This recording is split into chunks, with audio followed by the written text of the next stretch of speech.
Ataọjà of Òṣogbo ọba Jimoh Oyètúnjí ní ọba tó bá gbàgbé pé yorùbá lòún jọba lé lórí tó sì fi àṣà yorùbá tó fi ń ṣe ohun tó wù ú kì í ṣọba yorùbá o. Àwọn èèyàn ní kábíyèsí olúwo lọ̀rọ̀ yìí ta sí pé lọ̀rọ̀ yìí ń bá wí nítorí pé kábíyèsí nítorí ìhà tí wọ́n kọ sí ọ̀rọ̀ ifá ọ̀rọ̀ òrìṣà àwọn òòṣà ilẹ̀ yorùbá àwọn ṣàngó ògún ọya oríṣiríṣi nílẹ̀ yorùbá àti ìhà tí wọ́n kọ sí bó ṣe yẹ kí àwọn ọba aládé kí wọ́n máa ṣe pẹ̀lú òòṣà ṣó yẹ kán máa bọ̀ṣà bí kò yẹ kán máa bọ̀ṣà.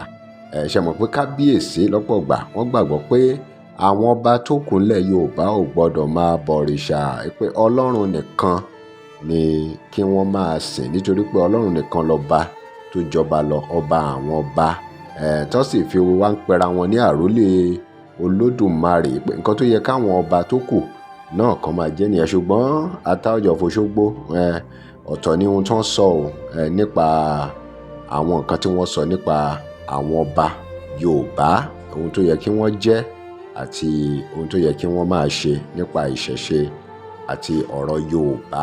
Ẹ̀yin èèyàn wa nínú fọ́nrán yìí ẹ gbọ́ ohun tí Oba Oluwo sọ ẹ sì tún gbọ́ ohun tí ọba Jimoh Oyètúnjí táwọn náà sọ nínú fọ́nrán yìí.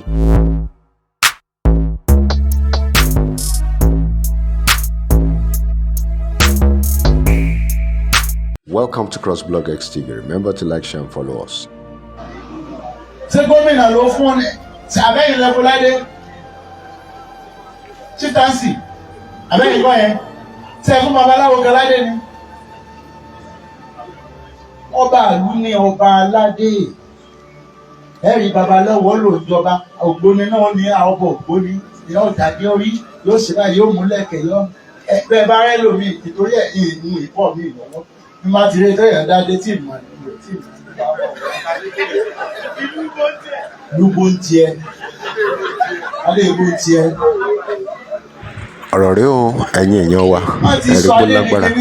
Ṣé rí adúpẹ́ nílẹ̀ Ìbàdàn ti di Imperial Majesty lẹ́ni adẹ̀dúpẹ́ lọ́wọ́ gómìnà méjì kìíní lọ́bẹ̀ẹ́ rẹ̀ Ajímọ̀bí bẹ̀rẹ̀ but ẹni tó ṣe tó gbé gangan onídàáni oníṣẹ́ alákìlẹ̀. Ìgbà yẹn ní Ìbàdàn ṣẹ̀ di ọba tí ń ṣe kíni tí ń kọba jẹ ó yẹ ti di tipẹ́ máa ń àmọ́ ẹbẹ́ ṣe ń ṣe ẹ̀yìn lẹ́nu. Èmi ti jẹ́ ọba tí ń fọba jẹ tipẹ́ 35 ọba ni mo ní lábẹ́ mi tí mo bí ládé. As a natural paramount ruler. Ọba tí ọ̀rọ̀ pọ̀ ní pé Yorùbá la jọba lé lórí. Ẹni tí ò bá sì tó ti di Yorùbá sí orí adékúgbé lérí ìṣọba lò. Wọ́n lè máa gbọ́ àwọn anìkọ̀kọ̀. Ògbógò lójú. Láwọn ní ìlànà ní àǹfààní ọjà sí pé wọn ò ké lébi tí wọn ò mọ ti tọ́nà wọn wá bẹ́ẹ̀ ni ọba sì mọ ọlọ́run ní mọ́ra rẹ̀ ọlọ́sùnbọ̀ ọba ṣe rí sí lóṣù mọ̀ mí ìjọ náà ti gbàyọ́nu débi ẹ̀yìn tẹ́ wá ọ̀rọ̀ rẹ o ẹ̀yin èèyàn wa ẹ̀rí kó lágbára. ọba yorùbá ò lè jọba haúsá dáadáa láwọn ọmọ tí wọ́n jẹ́ èdè táwọn òkúra máa kọjọra wọn ọba làbá ọba níà èdè lárúbáwá ni àmì òrùlé wọn ti mú ẹmí àjọ yorùbá náà èdè yorùbá ọba náà ti jẹ àmì wọn pè ní ẹmí àmì bí n bá jókòó pẹ̀lú àwọn ọdẹ ìdáná tí wọ́n mọ̀ ẹmí àìdè ní ọba wa nígbà tó wọ́n tó lábẹ́yà máa kó báyìí àti òkú ọba kó báyìí lóṣù òkú lónìí ìjọba títí ọ̀la.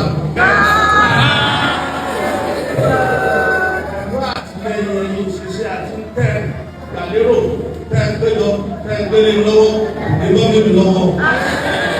Ọ̀rọ̀ lẹ́gbọ́ lẹ́nu ọba Jimoh Oyètúnjí Ataọjà of Òṣogbo yìí kí lè ròyìn nípa ohun tí wọ́n sọ ẹ̀yin èèyàn wa ẹ drop comment yín, remember to like, share and follow us. Thanks for watching.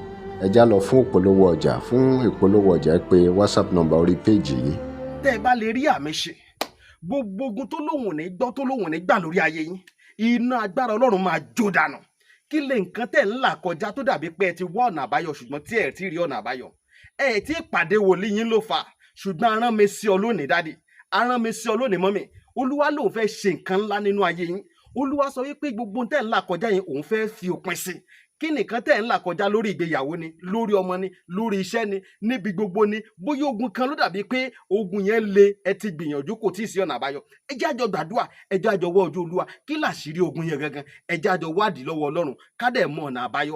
Ẹ̀rọ ìbánisọ̀rọ̀ tẹ́ fi pè mí fún àdúrà àti ọ̀nà àbáyọ òun náà ni +234 70 25 47 5427 +234 70 25 47 5427. Bẹ́ẹ̀ ṣe ń pè mí fún àdúrà lórúkọ Jésù ẹ máa rí ìyanu.